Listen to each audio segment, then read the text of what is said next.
তো বন্ধুরা, প্রতিদিনের মতো নতুন একটা রেসিপি নিয়ে চলে এসেছে। আপনারা দেখছেন গ্রামের মেলানো ইউটিউব চ্যানেল। আমার এই ছোট্ট চ্যানেলে তোমাদের অনেক স্বাগত জানিয়ে আজকের রেসিপি শুরু করছি। বন্ধুরা আজকে এমন একটা মজাদার রেসিপি তোমাদের সঙ্গে শেয়ার করব। আশা করছি খুব ভালো লাগবে।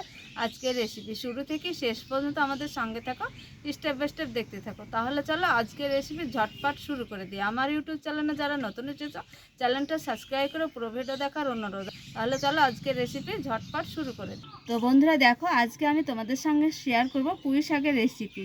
আর এই পুঁই শাকটা দেখো কত সুন্দর, একদম থকথকে।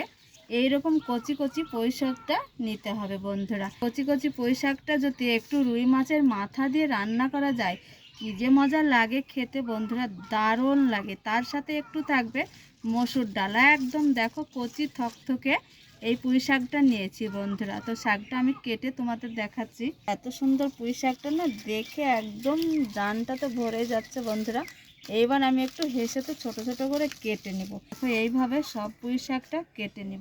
আর এইখানে দেখো রুই মাছের মাথা নিয়েছি একখানা, মাথাটাও খুব ভালো করে ধুয়ে বেছে নিয়েছি।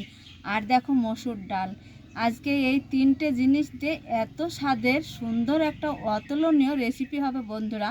দুপুরে গরম গরম ভাতে এক থালা ভাত কিন্তু সবাই চেটে পুটে খেয়ে নেবে। কেটে রাখা পুঁই শাকগুলা জল পাল্টে ধুয়ে নিয়েছি। এবার আমি শুকনো কড়াই দিয়ে দিব। পুঁই শাকের মধ্যে দিয়ে দিব কুচানো পেঁয়াজ, ঝাল বুঝে কাঁচা মরিচ, এত করা রসুন, পরিমাণ মতো হলুদ, এবার বেশ কিছুটা সরিষার তেল। সুন্দর করে একটু মিশিয়ে নিব। পুঁই শাক মসুর ডাল একটু নাড়াচাড়া করে আমি জল দিয়ে এখানে ঢেকে দিব। কিছু দিয়ে একটু খুব সুন্দর করে খুন্তি দিয়ে মিশিয়ে নিয়েছি। এইখানে 1 গ্লাস মতো জল দিয়ে দিব। এবার ঢাকা দিয়ে আমি সেদ্ধ করে নেব। 10 থেকে 15 মিনিটের মধ্যে সেদ্ধ করে নিয়েছি। একদম দেখো খুব সুন্দরভাবে সেদ্ধ হয়েছে, গলা গলা হয়েছে। এবার আমি ঢেলে নেব। পুঁই শাকটা ঢেলে নিয়ে কড়া পরিষ্কার করে এইখানে সরিষার তেল দিয়ে দিয়েছি বেশ কিছুটা। তেলটা গরম করে নিয়েছি। এবার মাছের মাথায় হলুদ লবণ মাখানো তেলে দিয়ে দেবো। মাথাটা খুব সুন্দর করে উল্টে পাল্টে ভেজে নেব। বন্ধুরা দেখো, বেশ সময় নিয়ে আমি বেশ কিছুটা সময় নিয়ে মাছের মাথাটা উল্টে পাল্টে খুব ভালো করে ভেজে নিয়েছি। একদম কড়া করে ভেজে নিয়েছি। এই যে দেখো মাথাটা ভাজা হয়েছে। এবার আমি তুলে নেব। মাছের মাথা ভেজে তুলে নিয়েছি। বেশ কিছুটা তেল রয়েছে, এইখানে দিয়ে দিব কুচানো পেঁয়াজ। পেঁয়াজ দিয়ে দিব। তো বন্ধুরা, বেশ কিছুটা শুকনো লঙ্কা দিয়ে দিব। থেতো করা রসুনটা খুব সুন্দর করে ভেজে নেব। এবার দিয়ে দেবো এক এক করে বাটা মশলা। সামান্য একটু দিয়ে দেবো পেঁয়াজ বাটা, একটু দিয়ে দেবো পাঁচফোড়ন বাটা, জিরে আদা রসুন একসঙ্গে বেটে নিয়েছি দিয়ে দেবো। বেশ কিছুটা হলুদ গুঁড়ো। এবার একটু মশলা শিলনোড়া দেবো জল। বন্ধুরা জলটা দিয়ে দিয়েছি। এবার খুব সুন্দর করে একটু কষিয়ে নেবো। মশলাটাকে করে কষিয়ে নিয়েছি। মশলা দিয়ে দেখো তেল ছেড়ে দিয়েছে আর মশলার একটা ভাজা ঘ্রাণ বাড়িয়েছে। এইবার ভেজে রাখা মাথাগুলো দিয়ে দিব। মাছের মাথাগুলো ভেজে রেখেছিলাম দিয়ে দিব। মশলার সঙ্গে কষিয়ে নেব মাছের মাথাটা। পরিমাণ মতো স্বাদ মতো লবণ।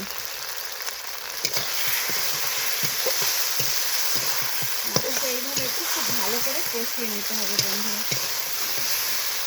তো বন্ধুরা দেখো খুব সুন্দর করে মাথা আমি কষিয়ে নিয়েছি মশলা দিয়ে। এবার আমি সেদ্ধ করে রাখা পুঁই শাকটা দিয়ে দিব। খুব সুন্দর করে এবার আমি 6 থেকে 7 মিনিট এইভাবে নাড়াচাড়া করে রান্না করে নিব বন্ধু।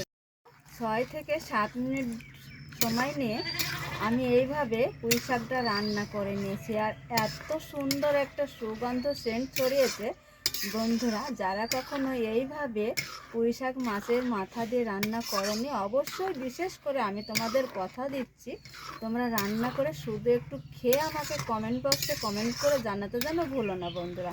তো দেখো বন্ধুরা, লোভনীয় পুঁই শাক রান্না আমার একদম রেডি হয়েছে। একটা পাত্রতে ঢেলে নিয়েছি।